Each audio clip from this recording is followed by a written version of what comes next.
Welcome to the Introverted Doctor podcast, dedicated to uncovering myths, mistakes, and misconceptions that hold healthcare professionals back from having better interpersonal relationships with their patients and colleagues.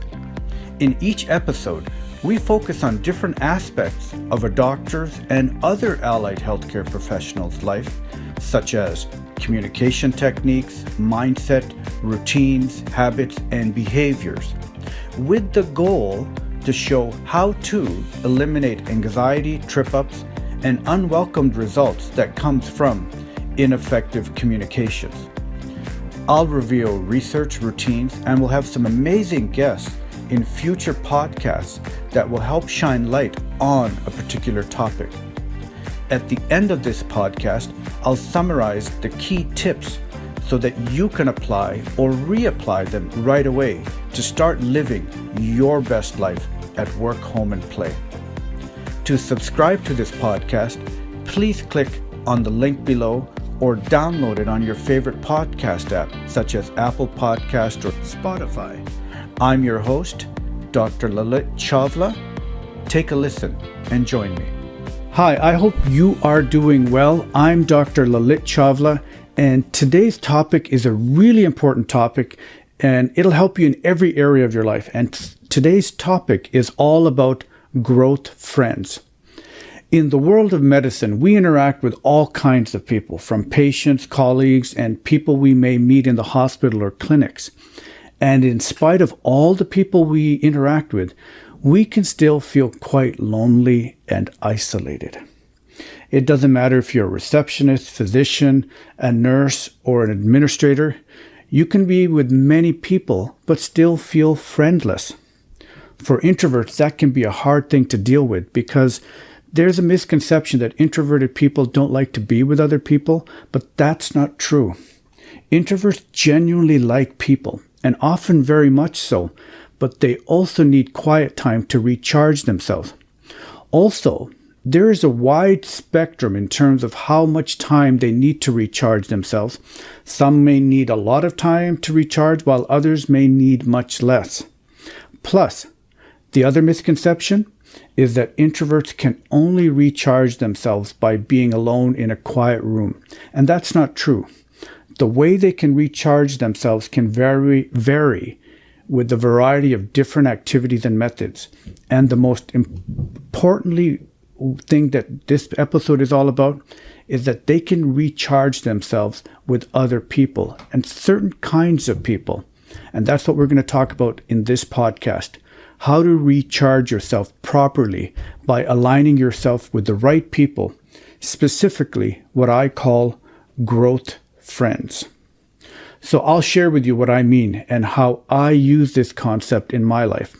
About 5 years ago, I was at a weekend workshop in San Diego to develop skills on how to help individuals and different couples overcome challenges in their life from the world-renowned teacher Chloe Madonis. I was in the buffet lunch line, and beside me was an orthopedic surgeon, Dr. Chris Hirsch, who was also taking this workshop, which actually kind of surprised me because I didn't really know of too many surgeons who wanted to help patients beyond fixing their bones, and I really never thought too many of them do deep level counseling the way this workshop was designed for. But Chris is not any ordinary surgeon. And the reality is that the best surgeons have great bedside manner too, and can provide and should provide proper counseling as well. So anyway, we started chatting a bit about the weekend workshop, and that was that. I think we on the following day ended up sitting at the same table to eat lunch. We had similar interests and values, and the conversations were very engaging and insightful. We became friends at the event, and we exchanged emails and said the token, yeah, let's keep in touch, which doesn't usually happen, especially if you're an introvert like we both were or are. And but after I got home, I had sent him a couple of emails on ideas I was working on and gave him some past articles that I had written for a local magazine. And after about a couple of weeks, I started to think, we both are very like-minded and I really value his ethics and integrity. We're both physicians. We really should keep touch on a more often and almost a weekly basis. So I thought maybe he would be a good life coach or accountability friend, whereby we both could help one another be better, and that maybe we could do a little bit of life coaching without the formality of it. So I sent him an email, and I'll read to you literally what I sent him. Hi, Chris. I was wondering if you have time in your schedule to talk, and perhaps we could do a little collaborative coaching. What I'm thinking is that we could chat about things we are working on, and this might be beneficial to both of us. This idea spawned in that it was energizing to work with like-minded people like yourself. I think if we chatted, it would increase accountability, especially for me to break things down into what is important for short and long-term success. So in essence, I'm asking if you would like to do a little coaching for me. I really need to increase my discipline and take my performance to the next level. I think I'd feel more accountable to staying on track in terms of fitness and eating better. Oddly, it seems to be a bit of a challenge for me right now. And Chris thought this was a great idea to have an accountability partner as well. So we then scheduled every Friday morning to talk for about an hour, to brainstorm, shoot ideas back and forth, and just share areas in our lives that we want to improve or we were currently working on. With the exception of a few weeks, we talk consistently for an hour or more about different things we're working on, whether it's personal health, work challenges, or other areas or concepts that we're learning. Shortly after, we met each other's family, and he now knows my wife and children, and I got to know his wife and children better. So we really became growth friends. So what is a growth friend? A growth friend is someone who makes you better by encouraging you and helping you see things you may not see in yourself or have forgotten about. This is a friend whose values and aspirations, passions, and life struggles you admire.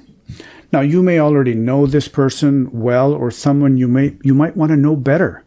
Having this type of connection is about engaging or creating a relationship that is mutually beneficial, and the conversations really elevate one another. And there are certain ways to set this up so that it improves both of the individuals involved. Now, I don't want to make this sound like a transactional type of relationship, but I do believe certain guidelines help to make sure the interactions are positive, so things don't unconsciously go into a negative pattern of complaining. Now, note, there may be a bit of complaining, but that's not where your conversation lives predominantly. And as an aside, good complaining works on finding solutions. I mean, I love the old saying, there are some people who find problems in every solution, and then there are others who find solutions to every problem.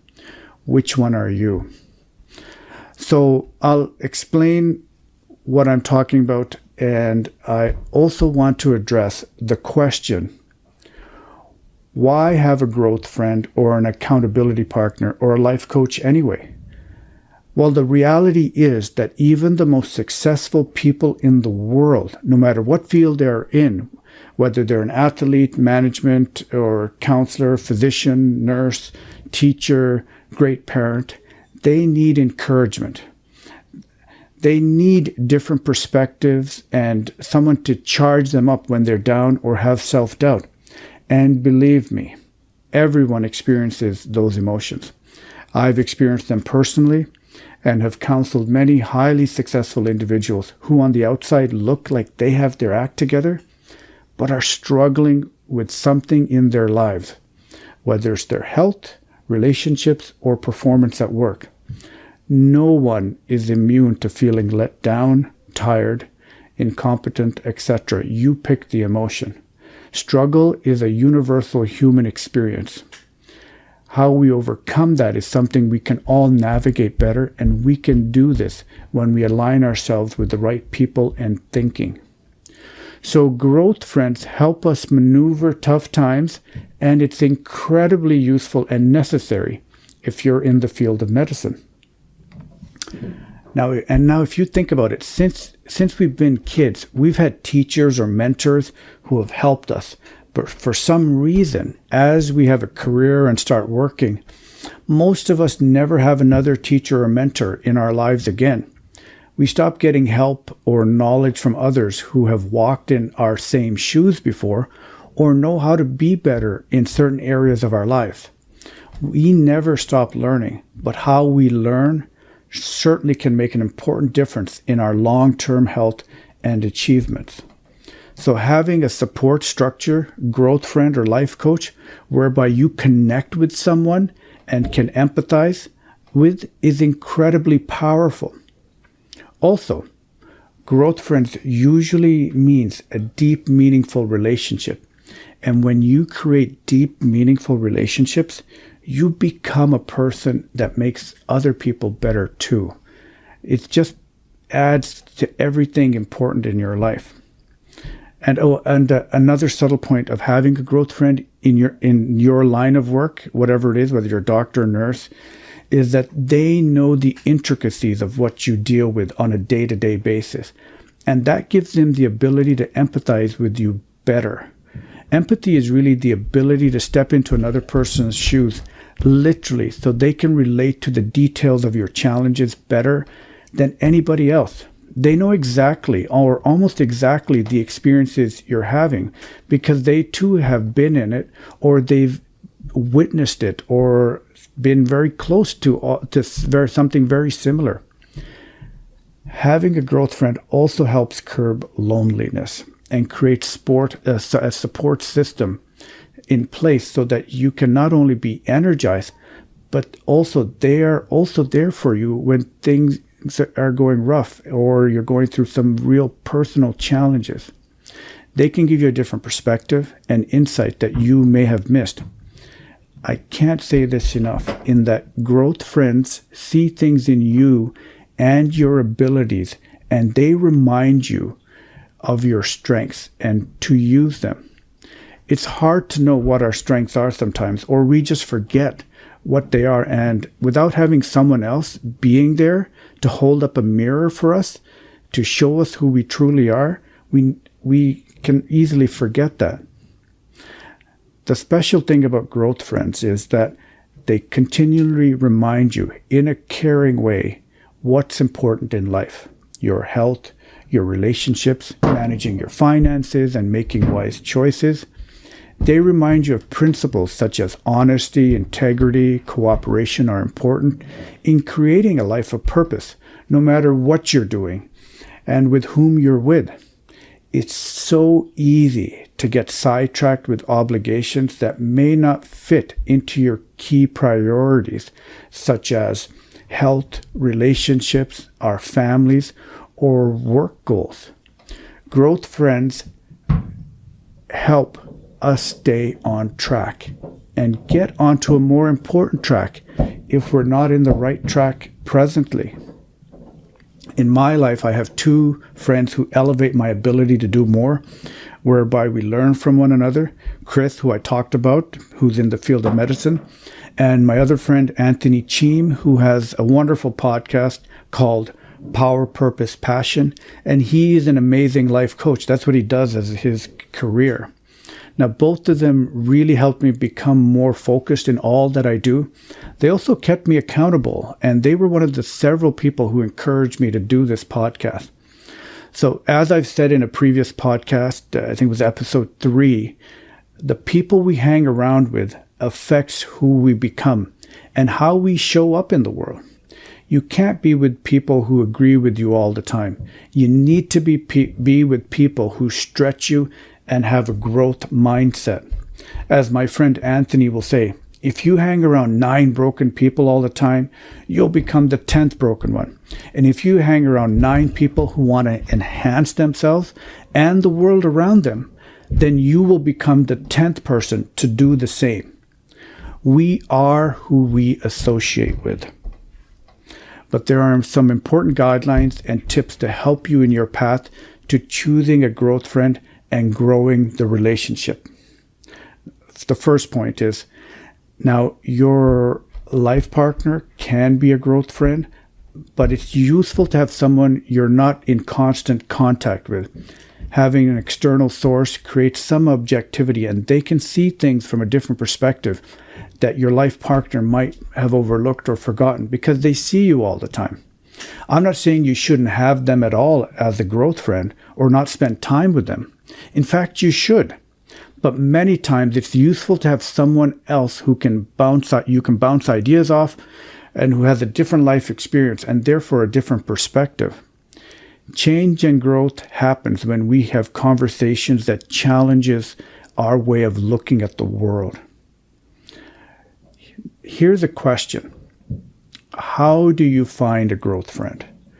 Well, generally speaking, you more than likely have someone in your life that you know or knew in the past, someone that you had or have had some positive encounters with, even if it's been very brief. In the world of medicine, we interact with so many people that finding someone is not difficult, and it may just take a little bit of thought and reaching out to them. If you still run into a dead end, then you may need to look for a certified life coach with that, which is always recommended. Now, when asking someone or looking for a growth friend, focus on your commonalities, such as values, belief systems that you admire. Focus on what you like about them and how they may have improved your thinking or helped them or helped others. Use phrases like, you're very encouraging. Your perspectives are insightful and unique. I like your energy. I feel better after talking with you. Then ask them and talk to them about creating a deeper connection. If you're afraid of introducing this concept of growth friends, let them know you heard this podcast and was wondering if they'd like to try this. You can say, I've heard there are many benefits for this type of connection, and I thought you'd be amazing to do this with. It can be scary to ask someone to be a friend, so don't put any pressure on yourself if you're nervous about this and if they say no. If they say no, they just may not be ready in their life to spend time with you. At worst, they will feel flattered that you found something in them that you admired. Good, caring people generally don't respond in a hurtful way unless they themselves are in some type of pain or personal challenge. So if they can't do this time, they more than likely will tell you eloquently when they're communicating that to you. The third point, when asking someone, also focus on how you can possibly help them. We all have something to offer. You have something to offer, so say something like, perhaps I can offer you some of my life experiences, or I've done X, Y, Z, and if you ever wanted to know more of that, I'd be happy to share. The old adage, to have good friends, you have to be a good friend, always applies. It's just like being a good neighbor. When I moved into my neighborhood, I offered a neighbor of mine, some access to my tools just as a kind gesture. I said, hey, I have a full workshop in the garage. If you ever needed any tools, don't hesitate to ask. Okay, let me talk about the fourth point, and that is schedule a weekly time, at least 45 minutes, and try to stick to that. You can add an activity to that too. Chris and Anthony both live far away from me, and when we chat, I'm generally out for a walk and I talk with them wearing a headset. We usually have an 1-hour conversation. Sometimes it goes longer. Actually, most times it does. But the benefit of having an agreed time is that it's going to end at a decent time. Most of us are super busy, and it's hard to carve out lots of time. And if you make it too long, you both can feel intimidated to keep that commitment, and then you stop connecting together. You find excuses. Certainly you can talk longer and more often, but as a general rule, agreed to a certain time limit. And don't worry if you miss a time. Life happens. But you should do at least a minimum of 3 conversations a month. And if it works for you, you can certainly do more and should connect more often. If they live near you, that's even better, as you can have more face-to-face discussions. The 5th point I want to share with you is commit to talking about something that is meaningful and purposeful. a book that you are reading, an article that you read, a podcast you listen to. It's useful to even choose a book that you both might be interested in and agree to talk about the book one chapter at a time, kind of like a mini book club. Keying into meaningful areas of discussion helps grow the friendship and deepens the quality of the interactions. From my general observations, I don't think many people really connect at a deeper level or talk about topics that increases one's aspirations and abilities and feeds into one's dreams on a regular and needed basis. And we all deserve that kind of connection consistently. The next point I want to share with you is also remember to share something you may be working on, such as a project, something with the family, or anything that you're interested in, with self-improvement as the goal. Certainly you can also share things that are fun too. Keeping it personal improves the depth of the friendship. When you share your life with another, you develop a deeper friendship. People who have deep friendships become healthier and happier people, which in turn has a ripple effect on every person they come across. That's a known fact. So think about accountability. And that's why people have life coaches. So pick on a personal challenge or goal that you're working on. So for example, you want to stop eating too many desserts. If you tell your friend that's your goal, you know that at the end of the week, you have to be accountable.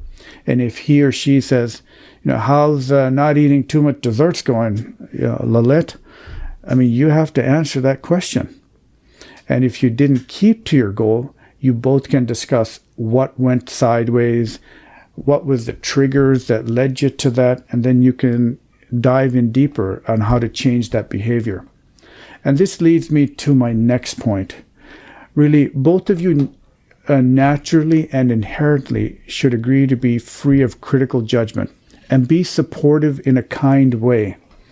My friend Chris kindly has said to me, I know you've been talking about doing X, Y, Z for some time now. When are you going to make that happen? I'm just asking as a friend who wants to help you with your goals. Is that something you're still interested in?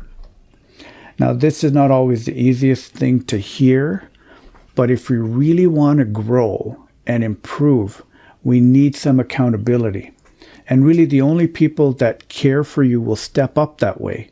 In essence, that's what great teachers and mentors do and parents do. They add that level of accountability and they ask you. Our children just don't become people of character unless we hold some standards and create some accountability for them. I know if you let most kids, do what they want, they'd probably just sit in front of the TV, play video games, and eat Cheetos all day. So if accountability is good for them, why should it be any different for us, adults? Number 9, a word about complaining. It's okay to complain. Venting can be useful, but don't stay there too long. Put a time limit on it, 10 to 15 minutes, and then one of you should say, well, time to wrap it up, don't you think? Or pick a phrase that works. One thing is to develop good language to improve the conversation. Sometimes conversation can take a negative turn, and you can both find that you're dwelling on a negative issue for too long. My friend Anthony Cheam came up with a great sentence. He said, let's level up the conversation. This refocuses our awareness and gets us back on track if we're dwelling on the negative too long. And either one of us might just use that sentence and we both know what that means. It means to take a pause and refocus and think about something more important. And then that one sentence, let's level up the conversation, changes our attention. Here's an important point. Don't get into the doctor-patient-like relationship. If there are medical concerns, let them deal with the medical professional. It's been proven that clinicians need to be bias-free, and this is not always possible when you're dealing with a family or a personal friend. And that's why doctors should never treat family or friends. They just lose objectivity. Now, what happens if the friendship doesn't work out and it kind of fizzles out on its own?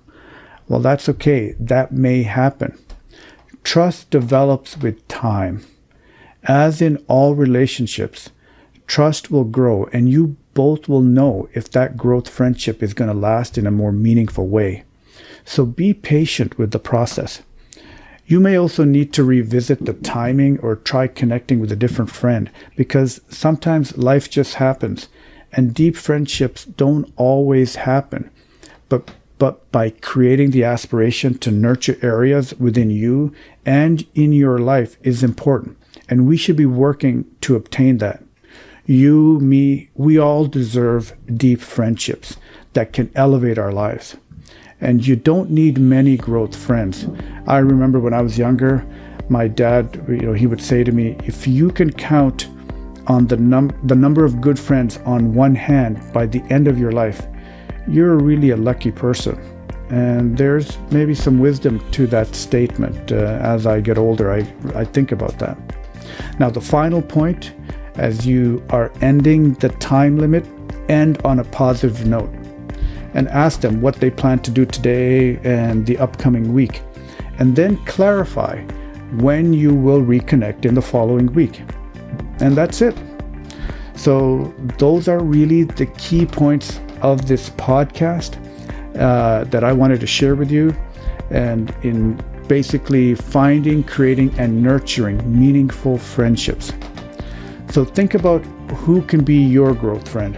And if you have one, are you connecting and challenging and supporting one another to live your best life at work, home, and play on a consistent level?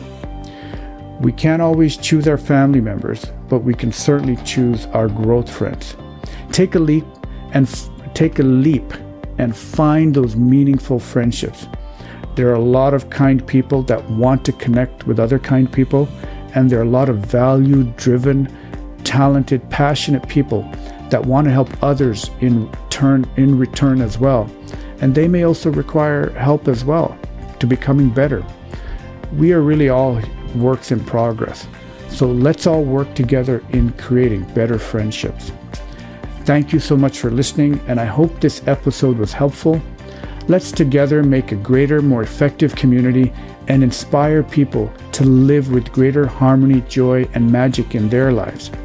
If you enjoyed listening to this podcast, please share this with a friend or colleague, and subscribe to us on Apple Podcasts, Spotify, or your favorite podcast app. And if you feel you can leave a review, that would be great too. It just makes the podcast easier for other people to find. I would love to hear any comments about this podcast and what you would like to hear in future episodes. Have a fantastic day wherever you are, and God bless.